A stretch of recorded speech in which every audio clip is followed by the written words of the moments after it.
So welcome to this SHERA seminar. SHERA is the community for higher education researchers in Asia. Hugo, are you the chairperson of SHERA? So far, yes. Hugo Horta is the chairperson of SHERA. And am I allowed to mention the relationship between SHERA and SCAPE? Sure, of course. What is the relationship? Mutual benefits. So SCAPE, Energetic relationship. SCAPE is the academic unit to which some of us belong and to which I have the honor of being the head. And SCAPE is social context and policies in education. Yes. Yeah. And SHERA and SCAPE are in a mutually symbiotic relationship, I think. We support each other. And it gives me great pleasure to introduce our speaker today, who is Rille Raaper, an associate professor from Durham University in the north of England. Durham University, a famous research university and a member of the Russell Group. So it's a great privilege that she's here. She's also here for a conference in another part of Hong Kong, which is why she's here. So we thank her very much for taking time out to come over from Shaotin to Hong Kong U in the wet weather. And she's going to speak for about 40 minutes on the topic of Studytalk and student influencers, the role of social media in student support. Then we'll take a few questions from the brave members of the audience in the room, and then our student facilitators will enable some questions, either through reading from the chat or through inviting somebody to speak. So over to you. Thank you very much, David, and thank you everyone. It's really lovely to be here. I've never been to Hong Kong before, and I think weather is great. So I don't know how good it is. I arrived last night, and we actually managed to even take a Star ferry across because I stayed in Hong Kong Island last night, and it was lovely, and it's all the lights that went up and all the rest of it. And also, thank you for clarifying the relationship between SHERA and SCAPE, because that was one of my questions, because I did my homework and think about it, how do you structure your work. Yeah, because in Durham, we're quite a small school of education. So I'm based in the School of Education in Durham, but we do have thematic clusters for structuring our research. So the main one that I'm affiliated with, which is higher and further education cluster. So that's when we kind of do mostly higher education research, a little bit post-compulsory education and vocational education as well. But yes. So I'm really happy today to focus on one of my projects. So I work in a number of areas, and these days, while I did, and how I came across with David's work many years ago was when I was doing my PhD in the University of Glasgow in Scotland. Actually, my PhD was about assessment and feedback, and very much looking into the ways in which assessment policies have been kind of, I guess, neoliberalized in many marketized universities. Now, how did these policies then structure the ways in which assessment was experienced by students and academics? So that was my kind of work into academia. These days, most of the things that I do is related to higher education, but somehow from the perspective of students. So this project today is one of the areas that I've been working on and looking into then students who are content creators on social media. And today I'm focusing particularly on the aspect of student support, the ways in which they start advising other students who follow them. But I'll tell you a little bit about this project further, because it's a project that was funded by Durham's Institute of Advanced Studies. So that's a research institute in Durham, and it's an interdisciplinary research institute. So therefore the projects they fund, and including this one, was really interesting because we had to work across different disciplines. So I was the person who came in from education, but I worked with a colleague from Durham who was based in a business school in management and kind of having an expertise in social media studies. And the project also funded 3 visiting professors to come to Durham for a term. So we had 3 really great people. We had 2 from Australia. We had Professor Philippa Collin, who is based in the University of Western Sydney, and she specialized in youth studies. So she brought that lens. We had Robert Hassan, who's a professor in Melbourne, who looks into philosophies of technology, so from a very critical perspective. And we also had a professor from Tallinn University in Estonia, who is a specialist in social media studies, Katrin Tieder. So they came to, and that's the project as it emerged. The early title for this project was naively Risks to Youth and Studenthood in Digital Spaces. And we very quickly dropped the word risks, because we realized when we started working with students, the students were much more aware of things, that they were much more skilled in navigating digital spaces and platforms than we were. So we dropped that. But within that project, we had then a number of different kind of strands. So what I'm speaking today about is mostly related to this paper that we recently published around student support, which is in Studies in Higher Education published. But we also have another paper which was published, which looked into authenticity, the ways in which students negotiate authenticity when they create content. And currently I'm also working on a paper that looks into Studytalk as a part-time job, because the students we interviewed and followed, they make a lot of money on TikTok and various other platforms. So that's the, one of my lessons is that it's the best paid part-time jobs for students. Not regulated, but they make a lot of money. And I'll tell you a little bit when we get to that. But today, yes, I'm focusing then on how do student content creators, and I'll be using the term student influencers. And I'll use it because that's how those students define themselves. They were very much saying that I'm an influencer, but I'm not like those celebrity influencers, but I'll come to that as well. How do they construct themselves as support providers? Because that was an interesting thing that came out from this study, that they actually offered a lot of advice there. And then I'll be using a Foucauldian lens, which I often do when I look into students. So I'll tell you a little bit of how I applied that as well. And then I'll reflect on the ways in which then the study talk, the educational context, because bear in mind, students might be on social media platforms and create variety of content. They might be doing travel vlogs, fashion, lifestyle, whatever, but we were mostly interested in the content that is related to educational content, which means either they're filming their day in university, they are giving advice on how to get to universities, how to write essays. So it's very much about where they define themselves as students. Because many students might be on social media platforms, but they don't, link that to a particular university experience. But you'll see when we go through some of that data. But yes, so a few key terms just to start with. So basically, some of the things that come from the social media studies or influencer research, that who is an influencer. So colleagues would define influencer as someone who becomes a micro celebrity, who has amassed a significant number of followers, and our students did too. And you'll see how many they had. And they used that social capital that we then have developed to actually for the financial benefit as well. So they make money. And our students who engage with fit it within that definition. But they also understand algorithms.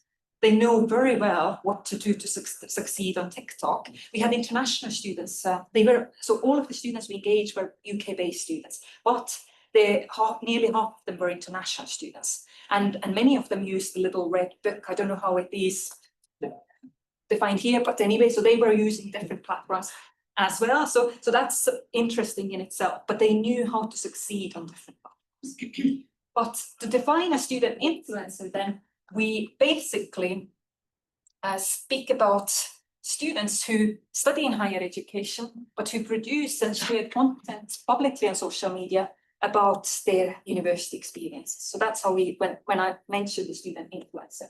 And why I use this term is, here is a quote that you can see. I'll move this a little bit.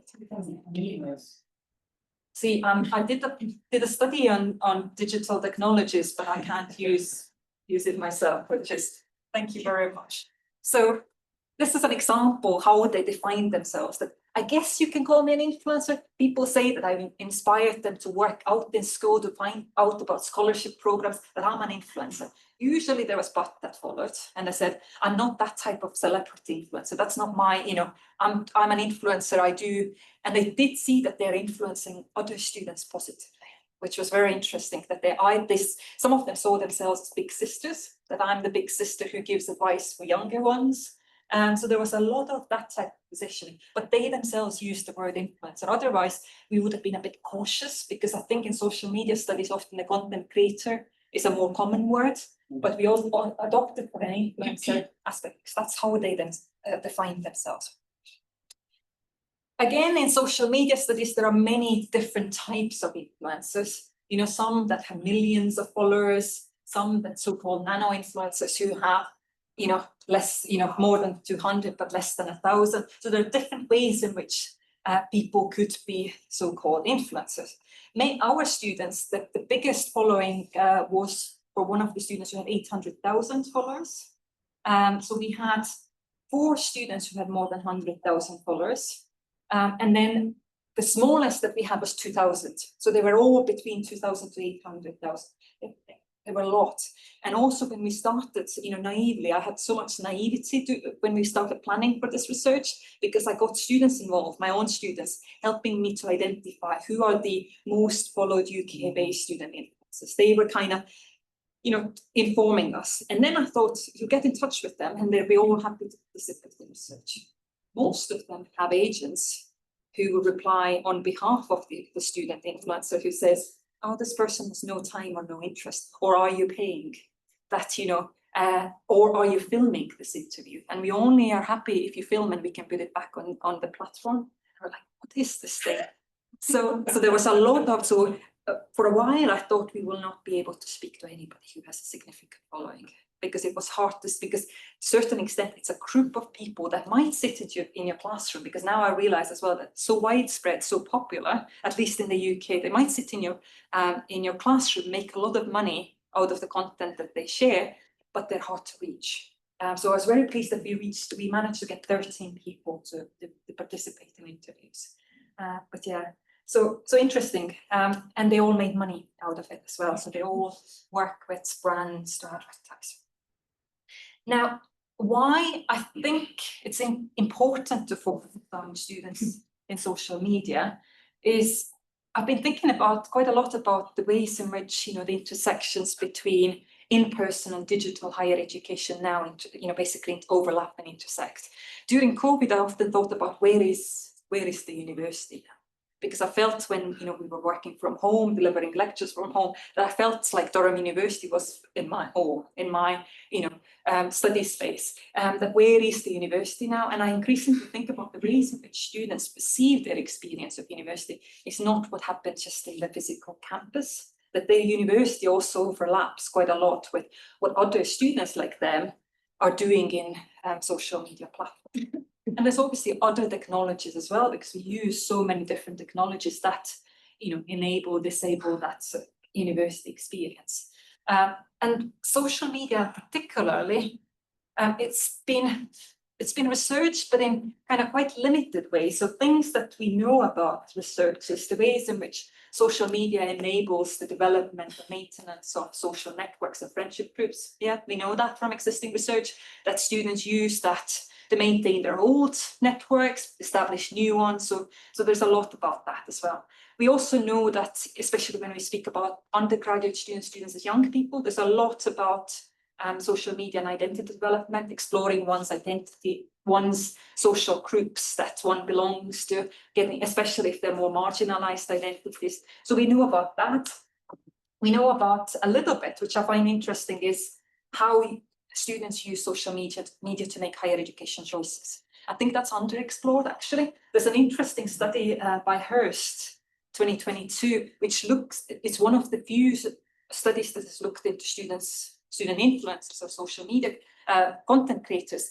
And they looked at it from the perspective of Oxford, Cambridge student influencers and how they created content about their student experience in Oxford and actually made the universities more accessible to non-traditional students, who suddenly, when they consume that content, realize that Oxford might not be as elitist or not as scary and so on. So that paper was arguing that that type of content might actually inform students' decisions and have a positive influence. But we don't have that much research there. We also know about higher education belonging. Yes, there is quite a lot about how students, you know, make sense of their experiences, what the university is like and so on, by consuming some of this stuff. But there's very little, if anything, about the stuff that we have been looking into in terms of student support. And I'm quite surprised because, you know, surprisingly, the students we we interviewed, they're very much there to provide academic advice to other students because that's their niche. They've managed to capitalize that to build a large following based on that. But the question is obviously, we haven't done any research yet looking to students who consume that content. Is it actually helpful content? Is that support helpful? But you'll see that our students who are generating this content really believe that they're doing good and they're filling the gap there. The other aspect why I think this work is important is it helps us to think about what we mean by student support.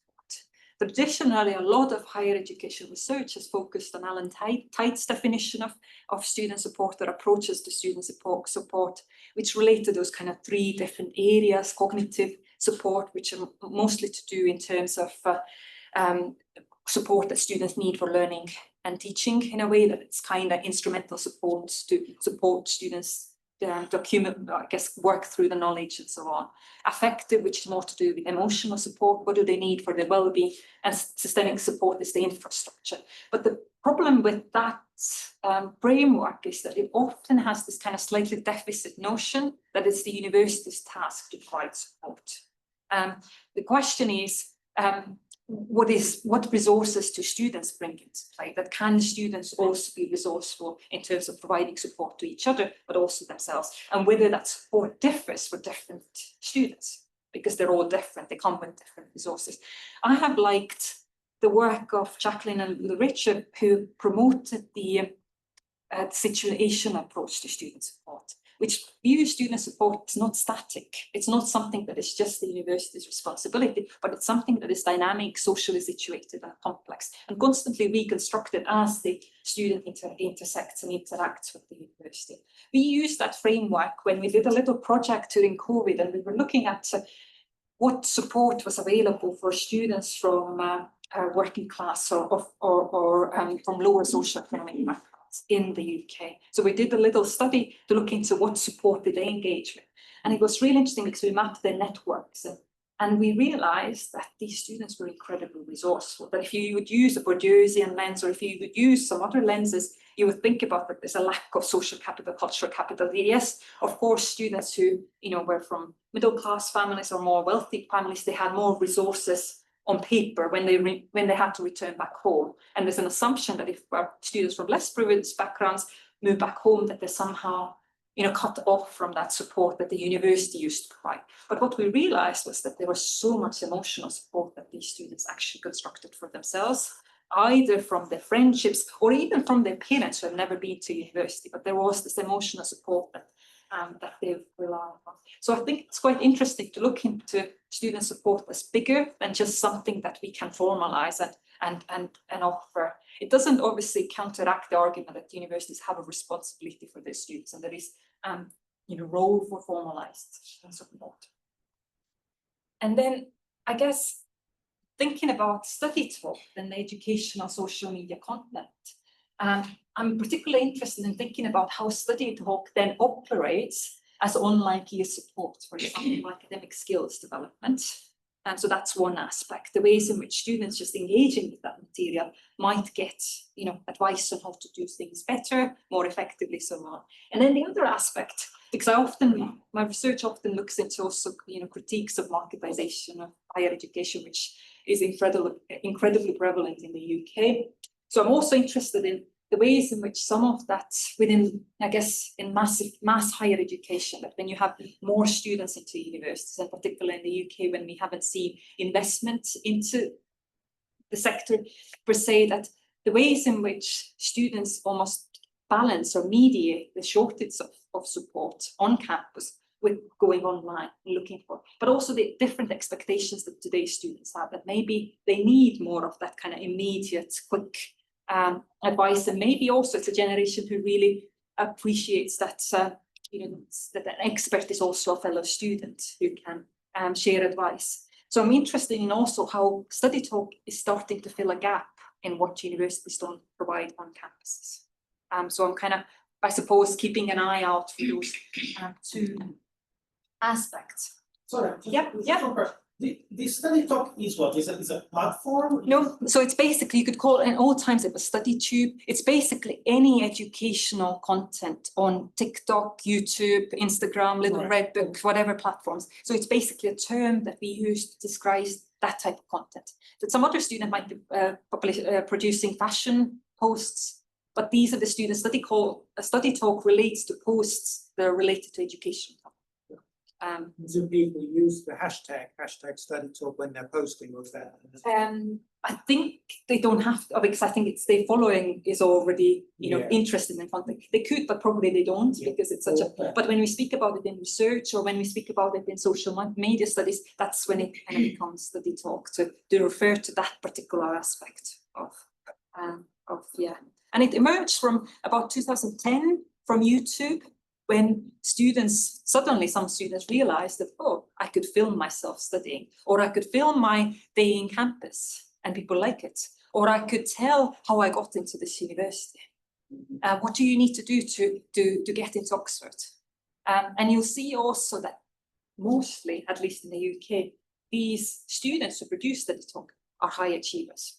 They do really well. And they're also mostly from very prestigious universities, because their capital, their reputation, that other students should follow you is because I'm so good, look at me, but also I'm in this really good university that you aspire to come to. So that's an interesting thing, that suddenly it's also really cool to be smart and share that type of advice. Okay. And often what happens as well, if you look at these posts the students publish, the other students, sometimes even parents, are commenting there that, my child wants to go to Oxford, can you give me advice on what I should do? Or students themselves. And these content creators, influencers, then produce new content as well to respond to whatever the market wants. So there is this loop in terms of demand. And universities, it's really interesting because at least in the UK, universities have realized that a lot of that, their reputation also depends on what these students publish there. And they now have tried they pay to some students to be the formal university ambassadors, but that content doesn't sell because that's not authentic. That's not the one that a random student who's telling how it really is, but they try to, almost infiltrate the system. And it's also really interesting from marketing and business studies perspective is to look into the ways in which these students could destroy the reputation of certain universities to a certain extent as well, if they have a really bad experience.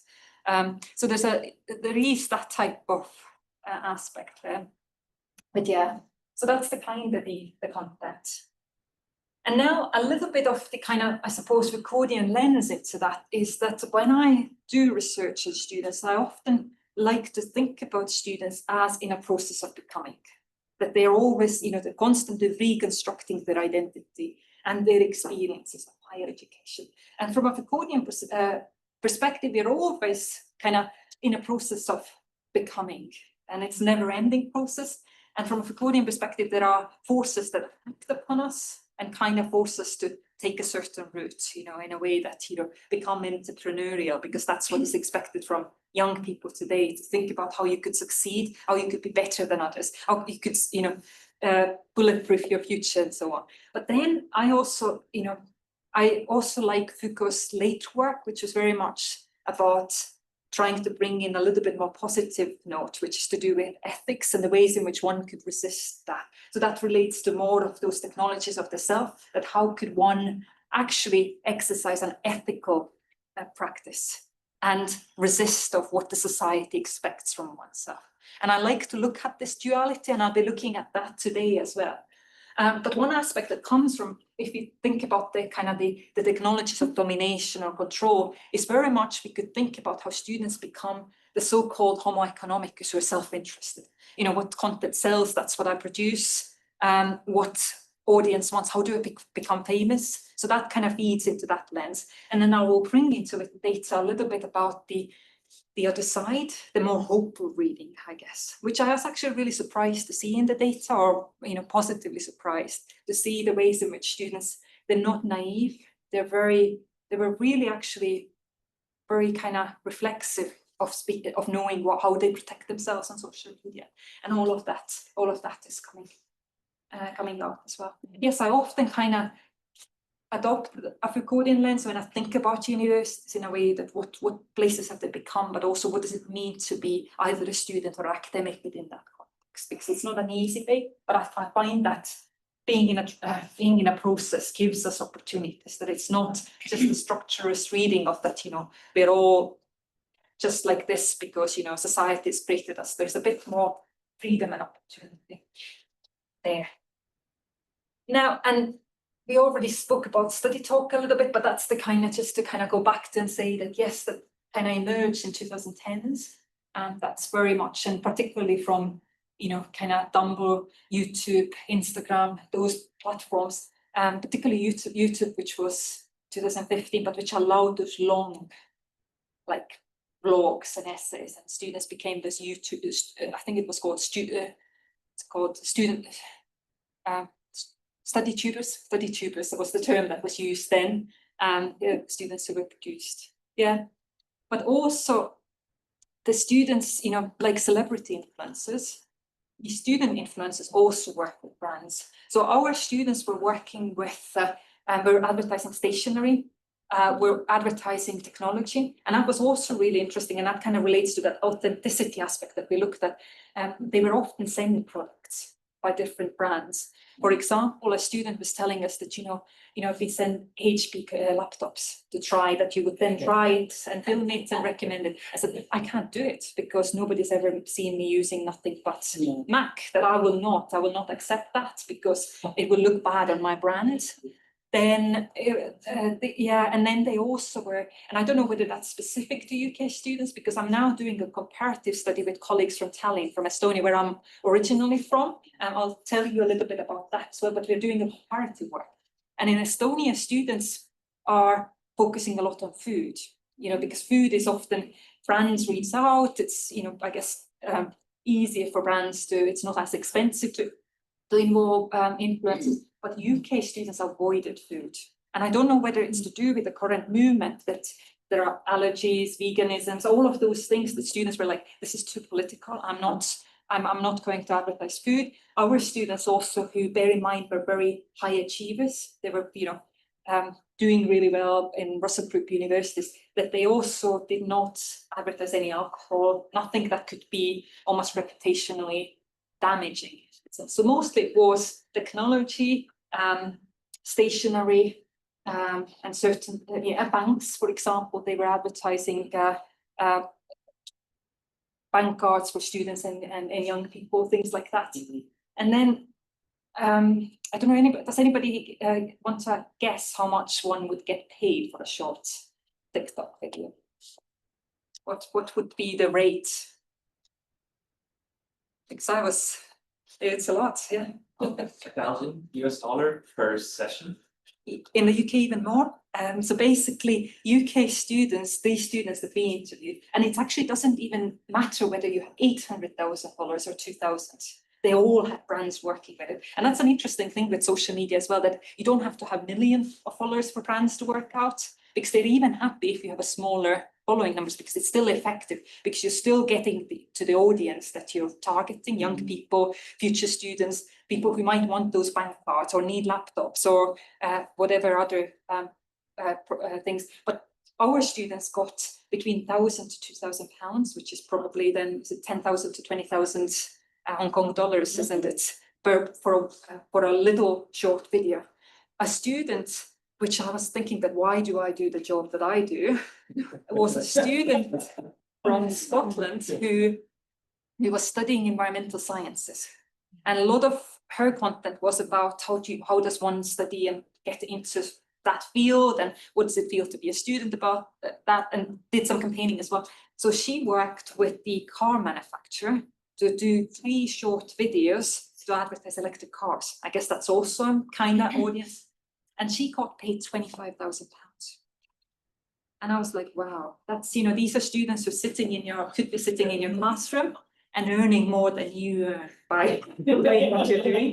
And then what they do, they go up and tell other students what you told them, because they're giving the advice that you gave them, that how to write an essay and so. So it's an interesting dynamic of it's, and also it's interesting, and that's the paper I'm working on at the moment. It's not regulated. There are no contracts. Often it's invoices that students themselves write a random invoice at this end, and they get paid. Sometimes there are issues that don't get paid, but they have no rights either. Then the other issue is that in the UK there is a restriction on, for example, how many hours international students could work. None of those things obviously don't apply in this unregulated field. Taxable? Well, as far as as far as we know, it's not. And that's what I'm also thinking about. What is my responsibility here? I don't want any of these students to get into trouble. It's the question of how does one open that conversation, that what is happening in social media. So yeah,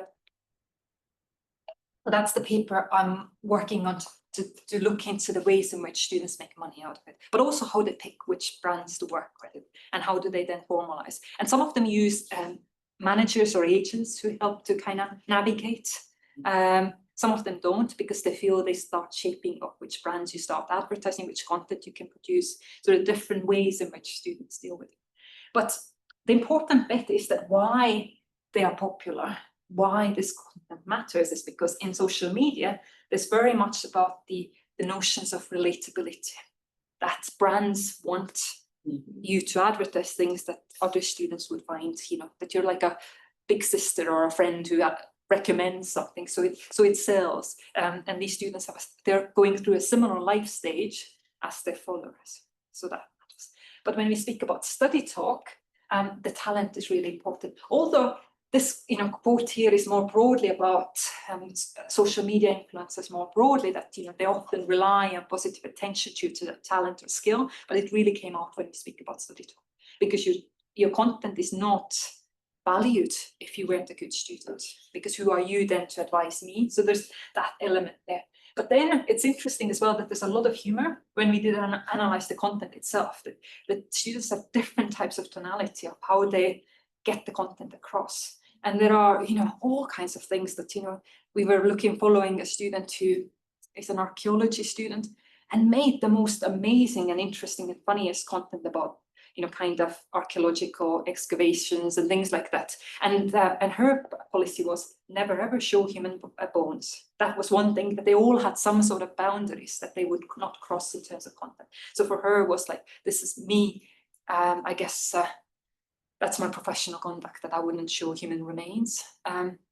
Everything else is fine. And then she always had like this kind of really strange music as a background. That was her style in terms of whenever she showed those kind of historic objects. Then there were students who were speaking about essay writing through dance, all kinds of whatever kind of ways in which you rap, I don't know, do some sort of things that you get that across to your audience. So there were different ways, but there's a lot of humor in a way of how, and that was kind of when we did the interview, students were speaking about, it takes away that real, stress that we all experience as students, that it kind of makes the content itself more relatable, but also is good for well-being in that sense. So that was kind of the rationale they were giving. But how we did this project then, we had a number of different stages. So we started with this desk-based exploration when we worked with students that were studying in Durham to help to identify the most followed UK student influencers. And that's where I kind of got stuck when I realized that, yeah, we have this whole list, but nobody wants to talk to us because they're too important to be participating in research.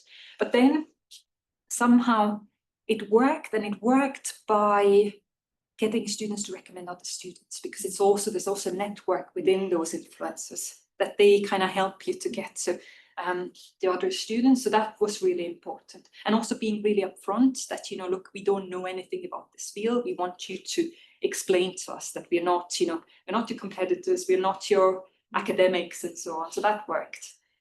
We also mapped marketing companies, because there is so many, at least in the UK, who would basically advertise and say that we would love to represent the students who are on social media. Come and we will help you find brand deals.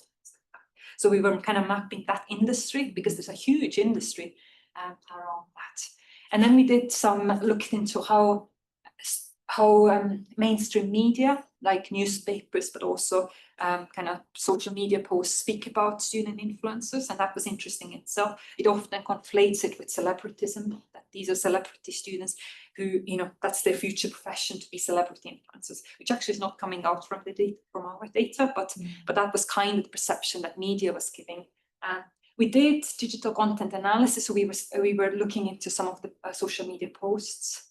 We haven't published anything yet. We're currently working on a paper because I struggle because it's ethically very difficult, because I personally want to protect the identity of these students we spoke to, but as soon as you get into some of the media posts, how do you do that without not losing a meaning? And it's a whole different world, and people do that. This their research and they're very good at it, but it's a whole different world to do research with that content that's out there for anybody to consume. But what do you do as a researcher?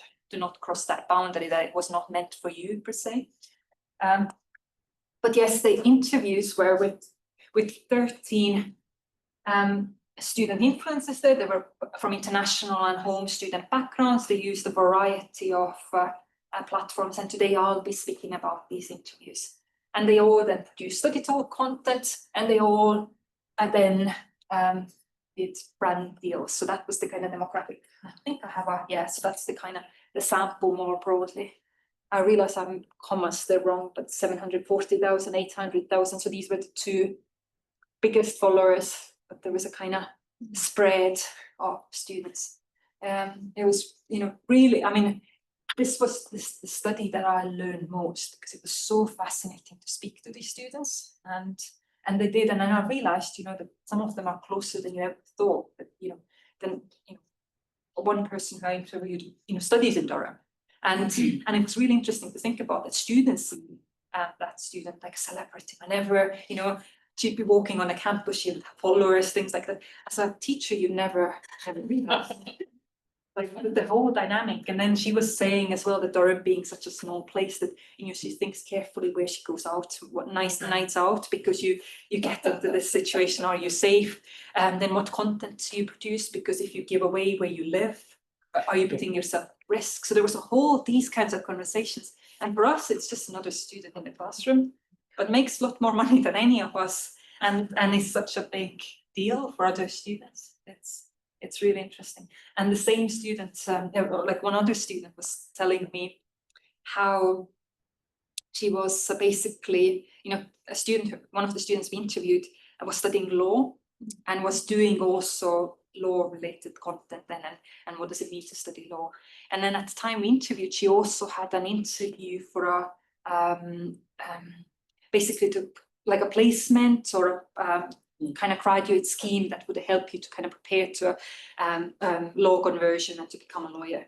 And she said that she went to an interview, and then suddenly the boss who was interviewing her for that post asked that, "Are you such and such from TikTok?" And she said, "Yeah, I am." And the boss had said that, "Look, my daughter follows you and wants to become a lawyer too." And she was saying that, "Look, I think that helped me to get this job and this graduate scheme, because even grown-ups know that through their children." So, which was, I thought, really interesting how that worked. So, but yes, so that's the kind of the sample per se. But I'm going to now speak about data, and then you can see what I mean by all of that lead-in. So first of all, when we speak about how student influencers constructed themselves as then basically student influencers, but also support providers, there were a couple of important aspects, which I guess from a Foucauldian perspective means situating oneself into particular types of discourse communities, that what justifies your existence pretty much. One was that being a user yourself, knowing those, having skills and understanding of how social media platforms work. So that was really important, that you're an expert as a user of social media, and therefore you can produce. And a couple of quotes here. That one is that, I've always been following it, especially like the studies side of TikTok. I find it really motivating. Like before I would start studying, I'd watch a YouTube video, something like that. Like it helped me through my own A-levels and GCSEs and everything.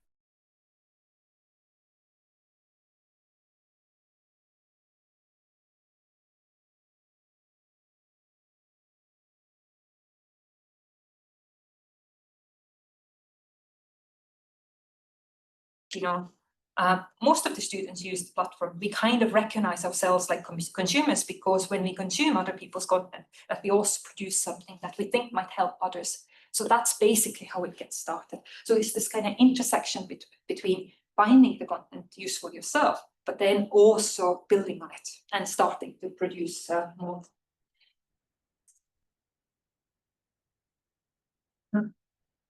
Sorry. But yes, so that's the kind of the understanding of the industry and situating oneself into that kind of field, which makes sense, because how could you start producing something if you don't know how the field works? So, and the other aspect to it, which kind of relates to also this discourse communities, which I also already hinted, was being a really good student, being a high achiever, being somebody who other students should follow and respect, and know that whatever content you share is of good quality. And that's kind of, you know, one of the students here was speaking about that. I'm always the like top 3 students, especially in math subject. Yes, I'm really good at science, and that breaks like normal rules. So they were very much justifying how they are, you know, really good, really high achiever students, and their content is the best of the best that is available there. Or the other student here speaks about that, you know, whenever I post, I always say like, oh, I got an A star, which is the highest mark in chemistry. This is my tip, because if you just say like, oh, this is some study tips for chemistry, people are going to be like, yeah, but you might have got a D. So you have to justify that, you know, look, that remind, and that's why these students are always saying on their either introductions or videos where they're studying as well, if they're studying in prestigious universities, because that's also validation. So they build that social capital that, look, I'm studying in this really esteemed university. I also had these marks throughout my study, and keep reminding it, because that's the social capital that they rely on to produce Studytalk. And they probably don't have to do that if they produce stuff on passion or lifestyle. It's a different type of capital you need for that thing. But to have Studytalk niche, you do need to show that you excel, that you are, you know, one of the few in that area. And from a Foucauldian perspective, again, it's another kind of discourse community that they associate themselves with, which is to do with academic knowledge and excellence. So we have this dynamic around being an expert in terms of social media platforms, digital technologies, knowing how that works, algorithms, you know, brands and so on. And then the other side of it being a really good student, academic knowledge side of it. And these students also set really good boundaries in terms of for the study time. They said, you know, I mean, studying is the most important for me. That, you know, I don't check social media around this time of the day because I need to keep up with studying. So that was interesting, the dynamic that they really valued that.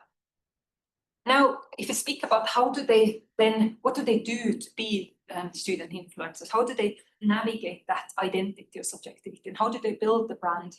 Which is really interesting for us is that out of those 13 people, but also more, if you look at just content, the home students, the UK home students, they were very much targeting home audience. And they were speaking about, and they started, and many of them also, how they explained the content they produce, it was almost like existing in the past, present, and future at the same time, because they were producing content for the future students, which was about their past. How did I get into university? How did I do in A-levels, GCSE? How did I get personal? What was my personal statement? Then they operated in the present when they filmed their day-to-day life in university and so on, and gave advice and based on that. And then they spoke about the future ambitions in terms of graduate employability. So they navigated to be really successful. You knew what your audience needs at different time points. And the interview 2 here speaks about very well in terms of knowing when her followers were doing mocks, basically mock examinations, and what they would be wanting to see at any given time. So they were very skillful in that. And the second quote was international students in the UK who were targeting other international students or future students. So that was interesting that they tried to kind of claim a certain market for them. So in that sense, they weren't all in competition. And here it's the international student speaking about that, you know, that their content is very much about plagiarism, explaining to international students what it means, because often international students cannot, you know, it's difficult for them. It's hard to know what the UK universities expect. and the similar kinds of types of things, or doing reading lists, or speaking very clearly of how does one do critical thinking, which is really interesting because that's the kind of, I guess that's the next slide. I'll come to that, but basically it's also really interesting. One student was speaking about how they had got loads of questions from their followers about how does one demonstrate critical thinking. And that student then said, I did a video about that. And I said, do this, then do this, and conclude with this sentence. And then that's critical thinking. So they were very much instrumentalizing what do you have to do to do the critical thinking, which is interesting. And that's why I'm saying that it's really important to look at it. What is that? How is it like from the student perspective who consume that? Is it actually effective advice? Is it a counter advice to what we give to students? And how does different aspects compete? And that's why here I'm kind of speaking about how these students have started to produce new types of academic practices. How do they kind of almost reconstruct what university education is about? The first one is very much about personal statement that gets submitted when one applies for a university. And here the student speaks about that, I did a video going line by line through my own personal statement. And, it had over 100 or 200,000 views, and students liked it, but very instrumentally that you have to mention this. So it kind of breaks it down. The other student is speaking about, if you study smart, that was the thing that their content was about how to study smart, because what student doesn't want to study less but get the same grades? And that was really interesting because they almost create their own types of academic practices. Question is, yes, is it effective? Is it something that actually works in practice? If it does, is it meaningful? Is it transferable? But yeah, so that's an interesting thing, that there was a lot about giving that type of very instrumental advice because everything needed to be operationalized. And there were often, when we did the interviews, the students were saying, but that we don't tell that to students, that we make everything too messy. First of all, we don't reply to emails till whatever few days later. It's not quick enough, that advice. And then you say that it will come with experience. But what does that mean? So we do those videos to actually explain what you have to do. And that's what students want. So yes, so that's really interesting, those kinds of tensions of what then constitutes as university experience and academic practice. So yeah, so that's the kind of the bit which almost feeds into this whole entrepreneurship and being almost entrepreneur, knowing your market, knowing the capital that you have, and then almost turning it into a content that sells. It sells for the followers, and therefore it sells for the brands. And brands will then reach out to, and then they combine that content. Most of the content is about all of that stuff. And then they do those little videos about, look, these phones are really great, or these books or notebooks or laptops are really great. So they do combine that with the brand content. And then kind of they balance that. And they also say that they can't do too many brand content because then that starts deviating from the main bit and they lose followers. So it's very skillful kind of navigation in that sense. But remember, I said that from a Foucauldian perspective, there is also kind of more positive reading possible around the ethics of care and self-censorship and things like that. And that was really interesting for me because many of the students, if not all, were speaking about how aware they are about toxic study cultures and the culture that these young people today are shaped by, that it's never enough, you have to do really well, and then even then if you're doing really well, there are no jobs out there. That this kind of like a really stressful experience that students are around.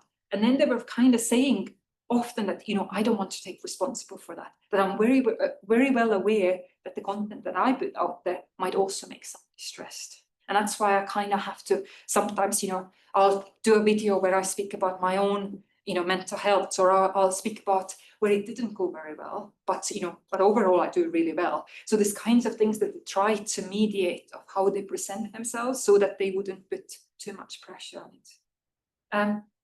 And also censoring that what content doesn't need to be created. Like, for example, this interviewee 9 spoke about that while I'm achieving really well, probably, it would be a good video for me to do.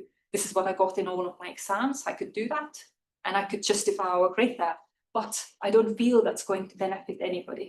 It's just going to make people feel kind of bad about them not getting consistent first, which are the highest marks. So basically saying that, look, I don't really I don't tell everything because I think it might have a negative effect. And I found that really interesting because that means that these students have a lot of reflexivity there to think about the impact of their own content.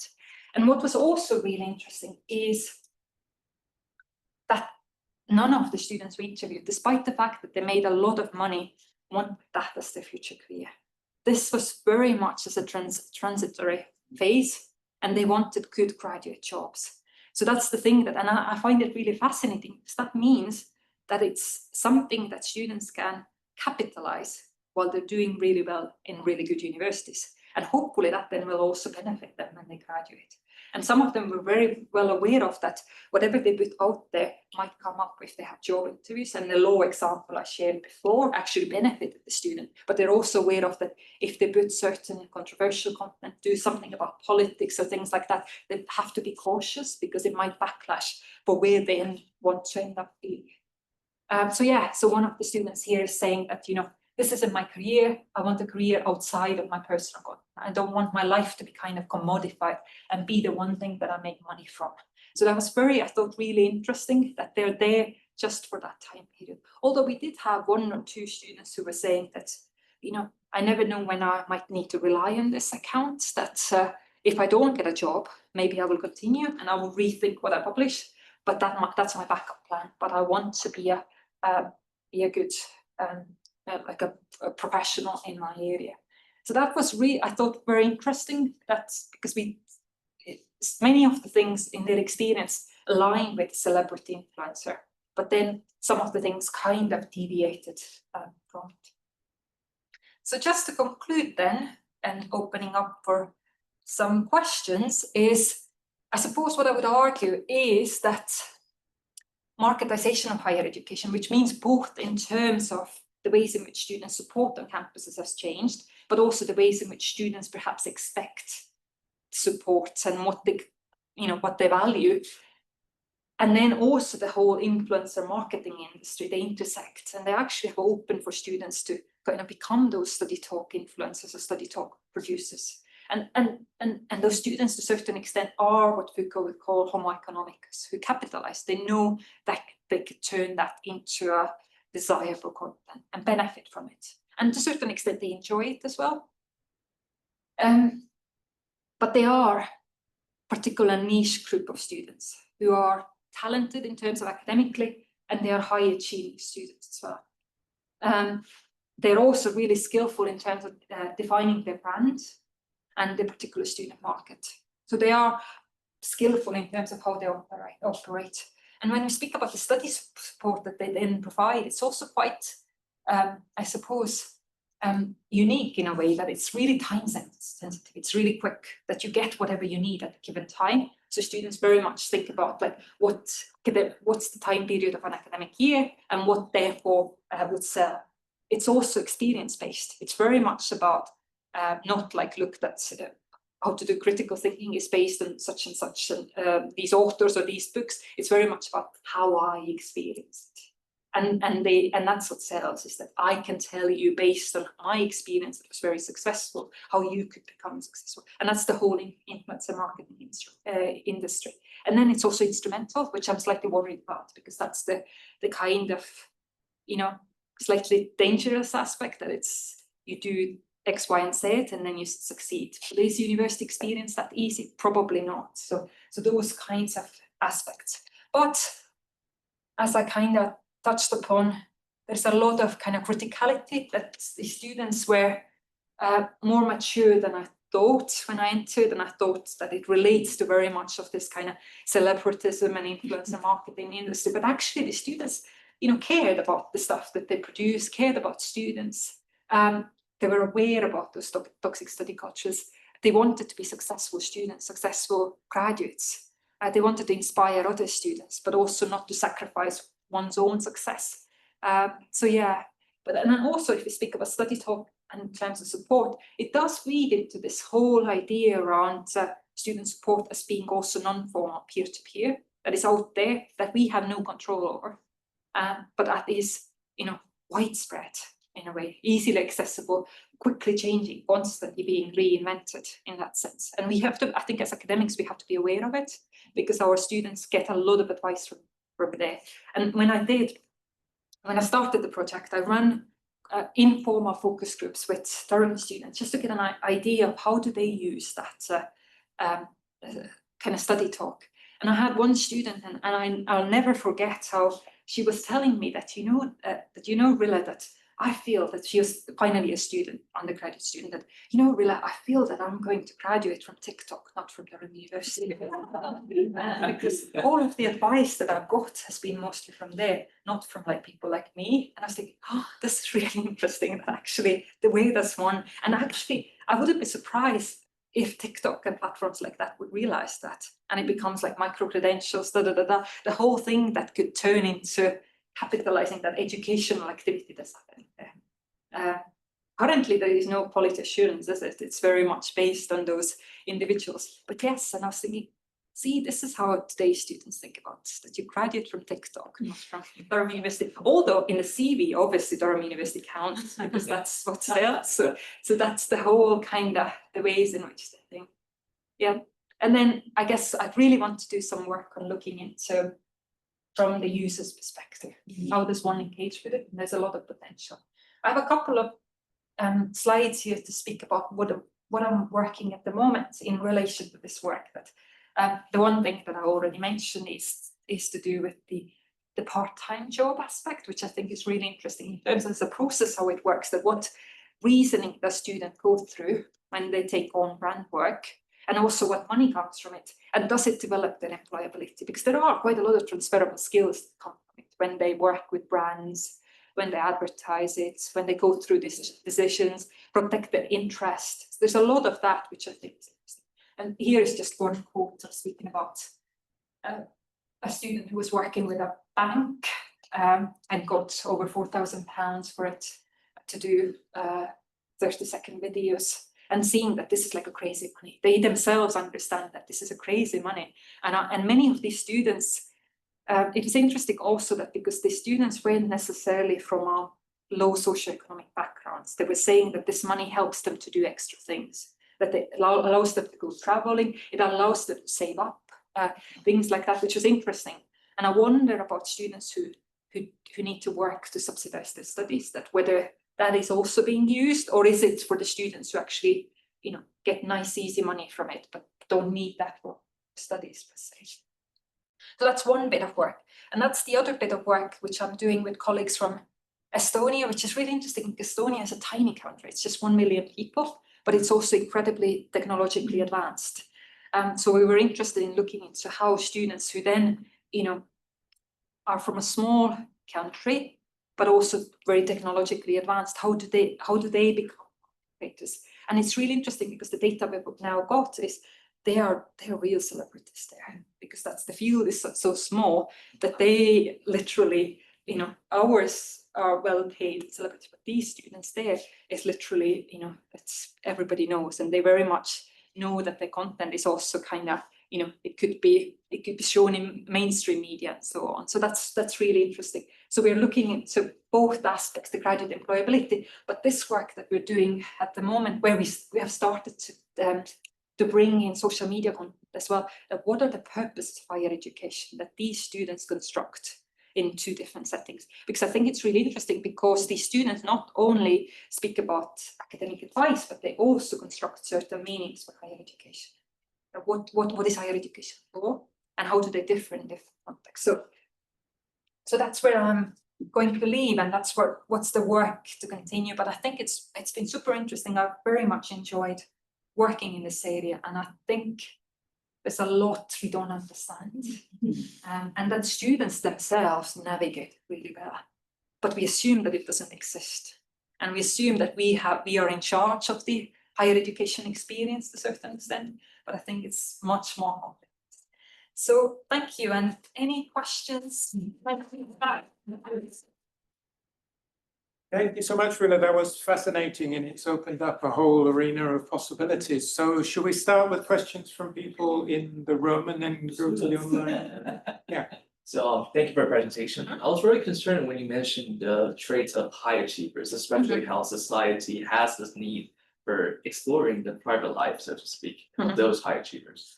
Basically, my immature image of these influencers is that they basically feed on those others, but also they have to be, well, similar to working in the financial industry, they have to be self-confident on the outside. You could be anxious on the inside, I'm not sure. I wonder, the short question is how neoliberally entrepreneur they are, and the longer question is how they construct their own theological success through the process. Yep, that's really interesting, and I think that's the kind of, it's so messy. So yes, I mean, I think it's the first question about the how entrepreneurial they are in terms of, I think they're very entrepreneurial. I think in a way of how they rationalize from being a user to realize that I could do this content too. And not only I could do this content, I could do it better than others. I could have more followers and I could have brands subsidizing my work. Tax-free. Exactly. Yeah. And that's often, sometimes I realize that there must be a tipping point in when they are, because they first start and think about, let's see what happens, because I'm not losing anything. And then suddenly it's one or two posts that become incredibly popular and suddenly they're famous. And that's what I think TikTok, unlike YouTube, TikTok did that very quickly for some of those students, that they suddenly were really like almost like at that level. And then they realized, oh, actually now I have something to protect and something to guard. And I think that's very much about the entrepreneurial lens in that sense. I struggled to certain things because I tried to tease out when I spoke to them that how does that overlap with their graduate aspirations? Because they were also really ambitious of wanting to become lawyers, wanting to become academics. There were some people who were interested in those different kind of professional routes that they might, whatever they were studying, doctors, things like that. And it's almost, they were like not seeing always an overlap between the two, that it's like, I'm doing this, but I also have this whole graduate career in mind. And that was kind of that there must be an overlap there as well, which I haven't fully kind of understood yet. So that was first question. The second question was about the ontological, remind me. The ontological success that they were constructing throughout that. Were they rational? Were they emotional? They were quite rational. That's the thing that I think.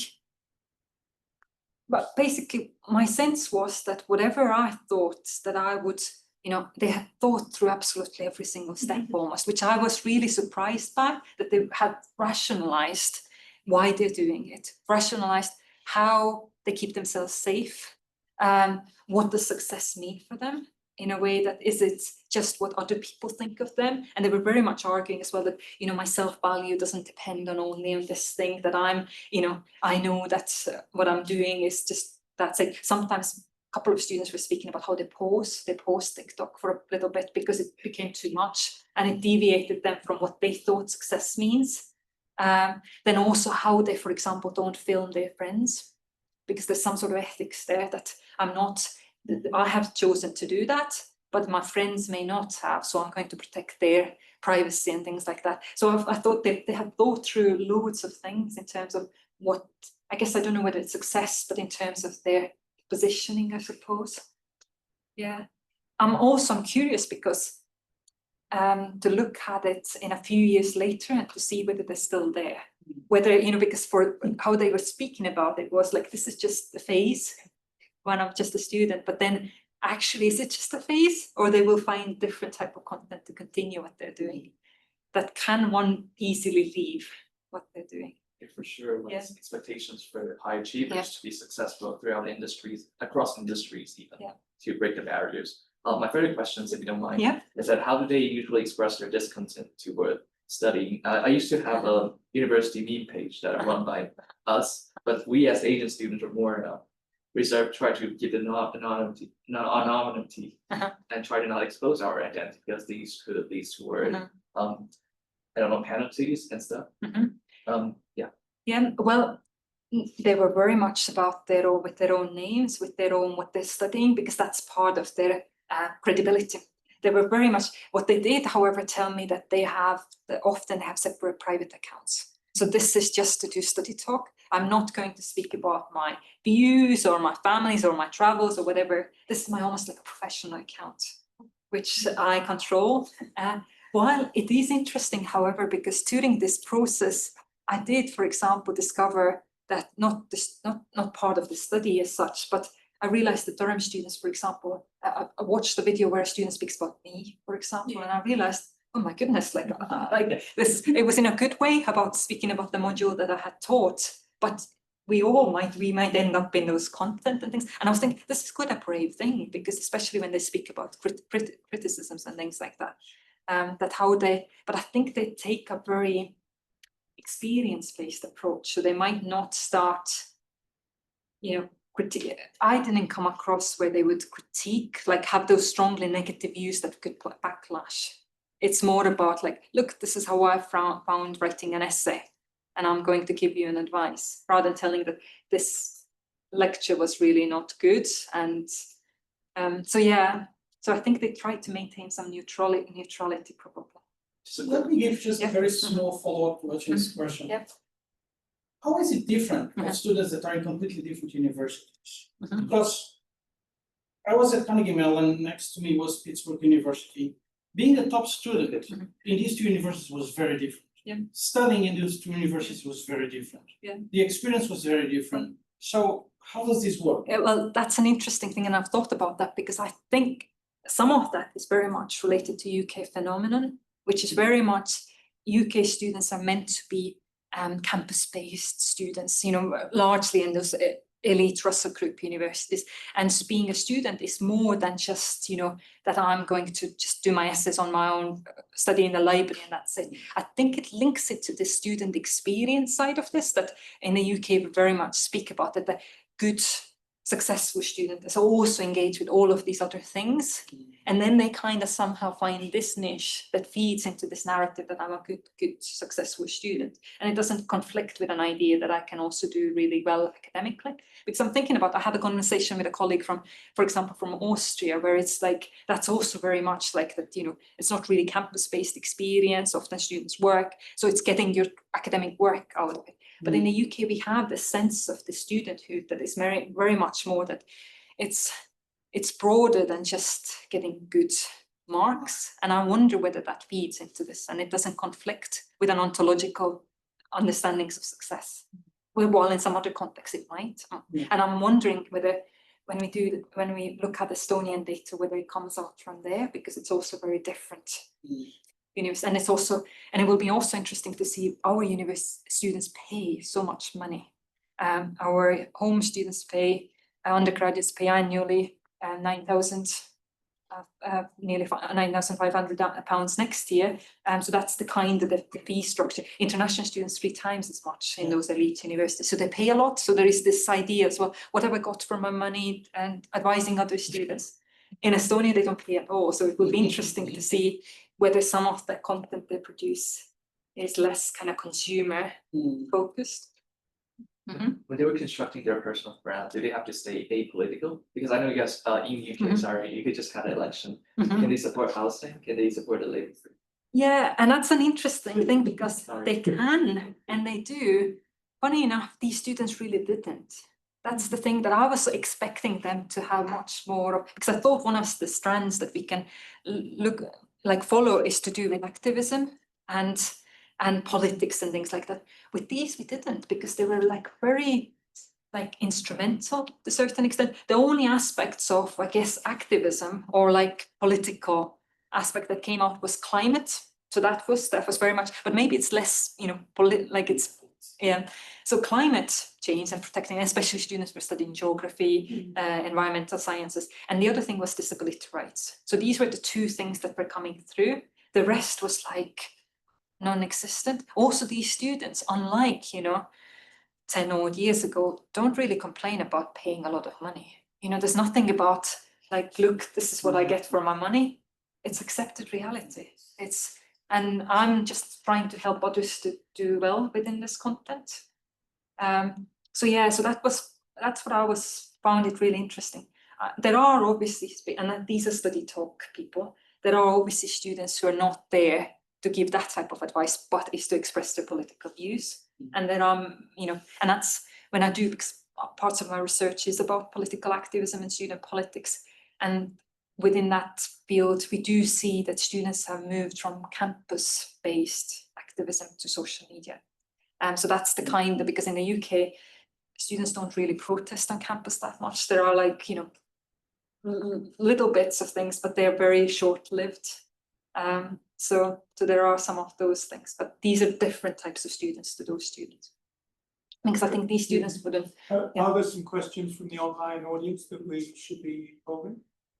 Yes, there are some comments and there's a question in the chat box. Can you read it out for us? Fun.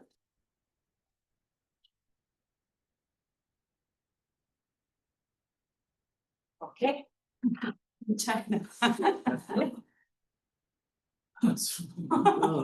Hi, Ella. Hi guys, I'm such a pity I cannot join in person. Yeah. Good to hear you. You can ask the question. Yeah, my question. Yeah, like as I mentioned, I used to be a brand person, so I have collaborated with many student influencers. And then what I have witnessed is some cases that after the graduation, like they may drop out of their original majors, like for example, maybe she was a law student before, but as she got many fan base, and then one day she decided not to be a lawyer anymore. She wants to be a full-time like influencer. So I'm really curious about like if this kind of student influencer role gonna affect their future path as a academic practitioner or as other future choices there. Yeah, this is really interesting, and that's what I assumed that would come out, that they would suddenly, you know, say that look how famous I am and how well I'm doing here, and I'm going to invest my resources now feeding that success. What they were telling us, at least, you know, these 13 people, which is quite a limited thing, is that no, that's not the case, that they're very much wanting to become lawyers or whatever they were studying. Whether that's going to materialize is a different matter. So that's what I'm thinking, that it would be really interesting to return to these people and see what actually happens, because maybe some of the things that you have noted in real life actually plays out with these people as well. We just don't know yet. It's the narratives that they've constructed for themselves. But yeah. But the content has to change, right? Yeah. Because they graduate, they're not students anymore. But that's the interesting thing, that because they're so flexible, they're like adapted, because, you know, first they started, all they had to share was how to get to university. So that was the first bit of content. Then when they were already successful in university, it's then they start speaking about how to write exit, how to graduate. And that's why they know, and suddenly they have even more followers if they're able to keep those different strands together. Because they do something. So what do they do next? But the question is also, because I asked that for that person who got that law graduate scheme, and she was like, you know, I need to now be careful because I have this professional opportunity that I couldn't fill my day in that, you know, job. So I guess it depends as well that what restrictions come to it if they do get certain graduate jobs. I think my question is about frequency of posting. Because for you to become, you know, relevant, you need to post frequently. You're gonna run out of topics. And you see this in many of these YouTubers in particular, that at some point they're asking, okay, tell me what you want me to talk about next, because they run out of ideas. Well, and then there are also very creative things that I didn't realize. It's there are, what they were explaining as well, there are core content which takes a bit of time and preparation to produce, and they plan ahead. Like I'm going to do something about, I don't know, when I start working on my dissertation or essay, or just when I got some feedback, I'll do something on that, and I need planning. Then they have some things that are like, oh, I will just film my day on campus. And then there are some sort of sessions where they just film themselves studying, and other students join them online, and they just have an open camera, and they keep their relevance despite the fact that they didn't require much content. Or some of, sorry. Yeah, I think like if they have reached like a kind of fan base, and then as you mentioned, they have their agents to help them to create their contents like in advance. Like they don't have to do everything by themselves. Like they can pay his or her team to help them to contribute their contents, and they can be the student influencer for a long time. And also, what I'm really curious about like is like right now she has like two ways. One is to go for a postgraduate degree because she's right now an undergrad student. Or I want to be a full-time influencer. Or the third option is like I want to find a job right now. So it's kind of complex for them to. It is absolutely, and some of them also have, you know, this one student who had 740,000 followers. This student had also actually launched his own company, which was academic advice. Basically, when you could have one-to-one advice sessions with him.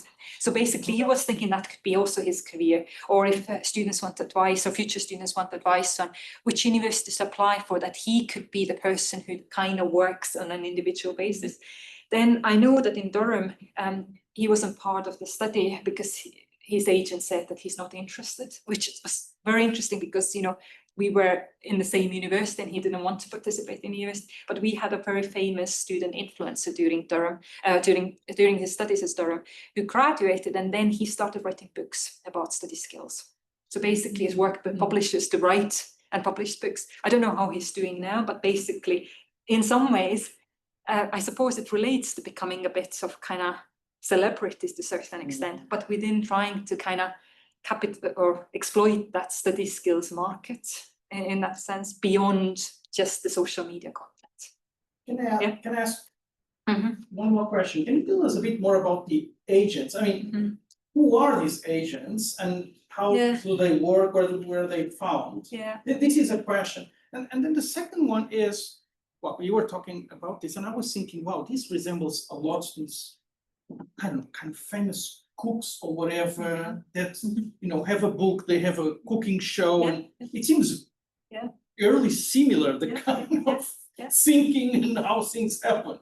So are they all following the same kind of career path? Yeah, I wonder whether there are like similar models, and then, you know, whoever finds whatever niche is that they can capitalize. And that's why I wonder, to a certain extent, you could take this model and then you're in the next life stage and do something else that kind of, you could, you know, do something around that concept. So I think that is exactly, I felt the same, that there are like some of the other specialist fields. Right. As the study skills is one of the niche areas, but it's for the particular types of students who then have managed to kind of capitalize that.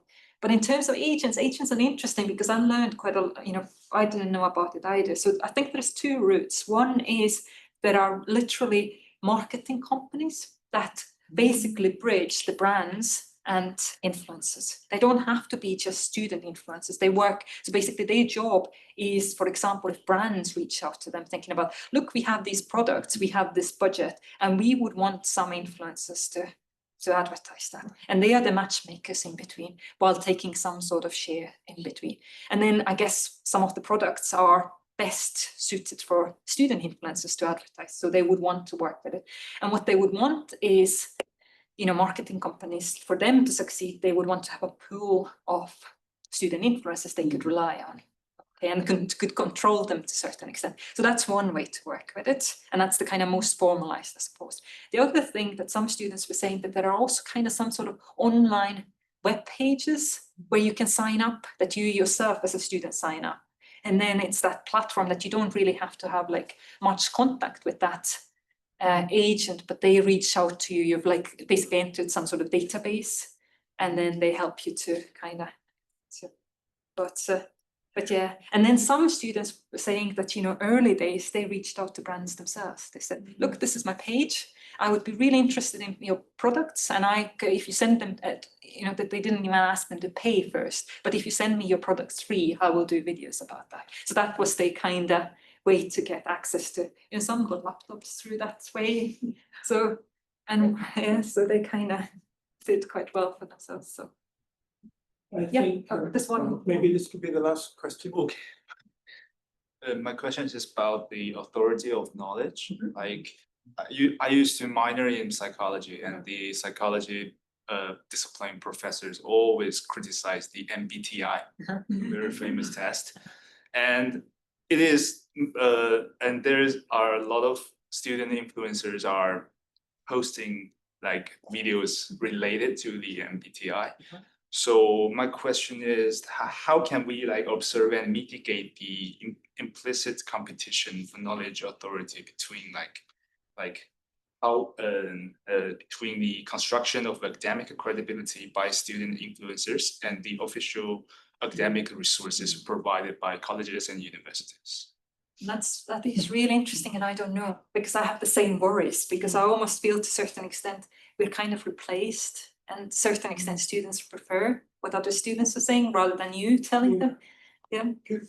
I wondered about this because obviously I'm quite embedded in the peer feedback literature, and in the peer feedback literature, usually students complain and say, I don't want to do peer feedback because my students are not authoritative, the teacher is the grader, the teacher is the authority, and what my peers say may be wrong, or they may give comments that are incorrect. But this seems to be a counterpoint, because it seems Studytalk, they actually like it, because this is one of the arguments we make, that the peers could be more on your level, they could be using vocabulary that you can relate to.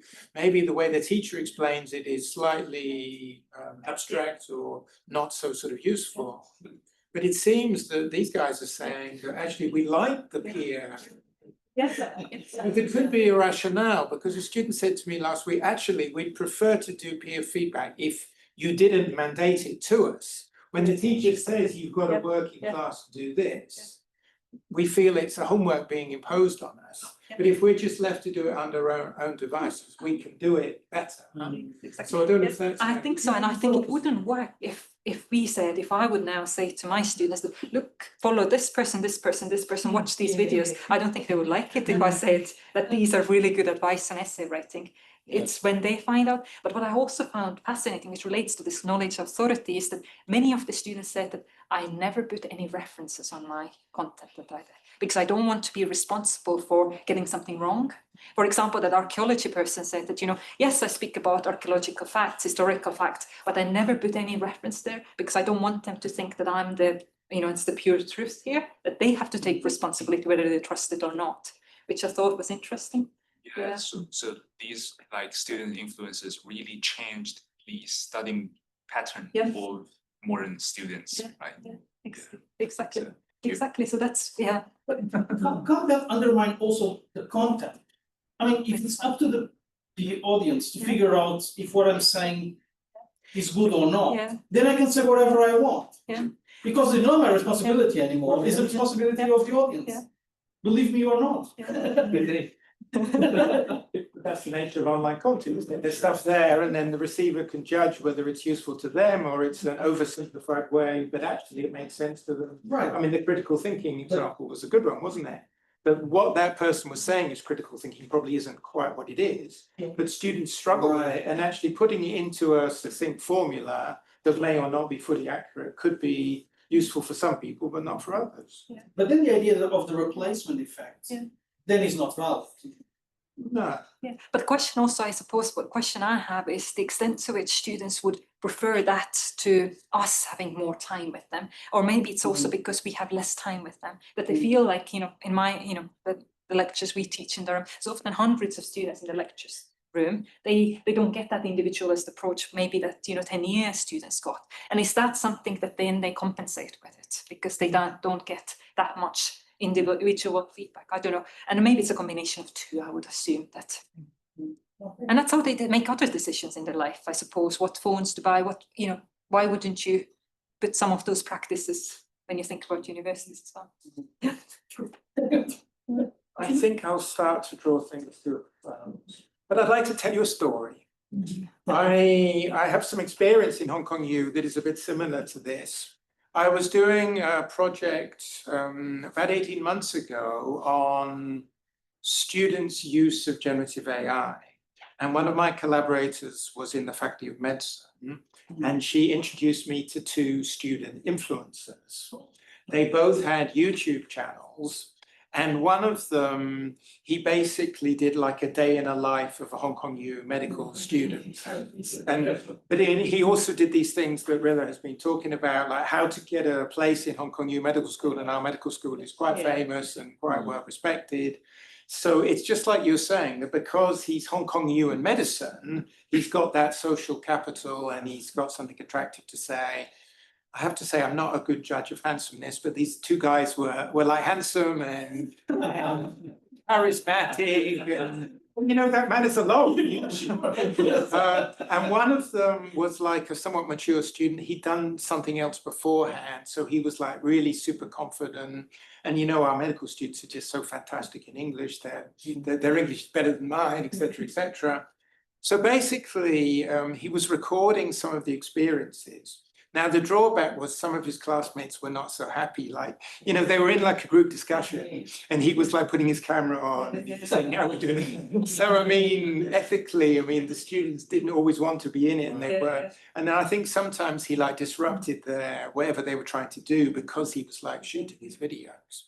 But the neat part was that one of them was actually sharing his use of generative AI on YouTube. And, you know, because you can see what he's doing.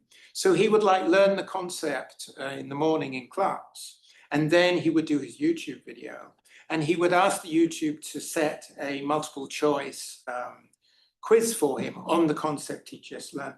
And he was quite skillful in playing with it. So he would say, I'm a Hong Kong U student, I'm super smart, make this multiple choice difficult for me. And then live, he would do the answers to the multiple choice. And then he programmed it so if he got it wrong, the generative AI would give him like a hint, wouldn't tell him the answer. It would, so I mean, he was like demonstrating live good study skill strategies. And these guys had a whole load of followers. And people were commenting from other countries like, hey, this is really cool. And this guy is so far ahead in his use of generative AI to the professors in my university. And it was very impressive.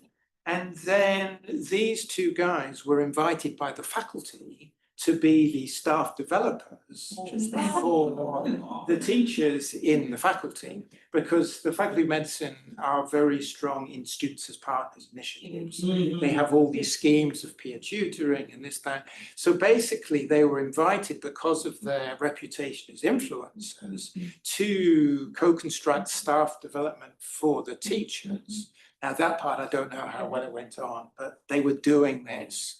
Now, I thought that was a very interesting thing. I'd kind of forgotten about it, but when you were saying those things, and then these guys, they had like startups going and they were making money through this and through that.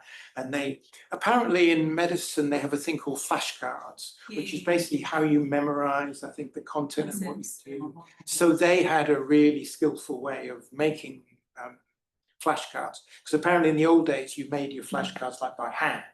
Well, now you can get the generative AI to do them. And I think this was part of their startup companies, and they were really like entrepreneurial, and they had a whole load of stuff going on.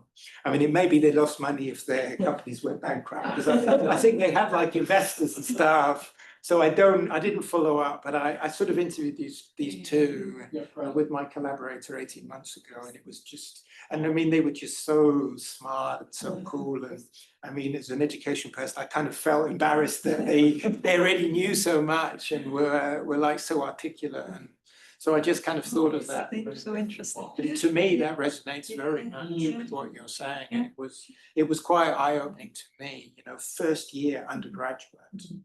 But they were so like clued into so many things.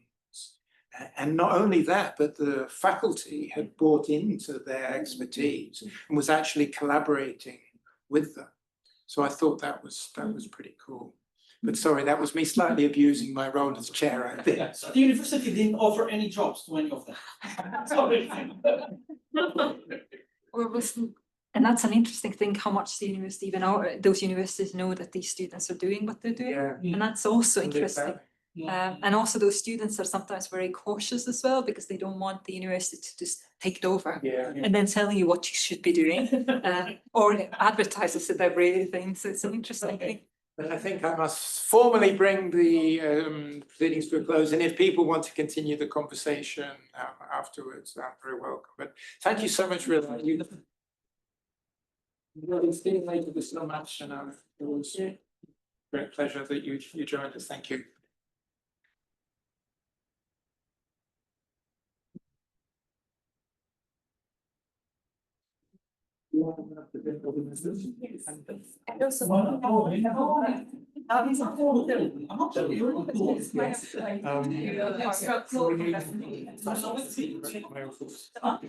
Maybe you just put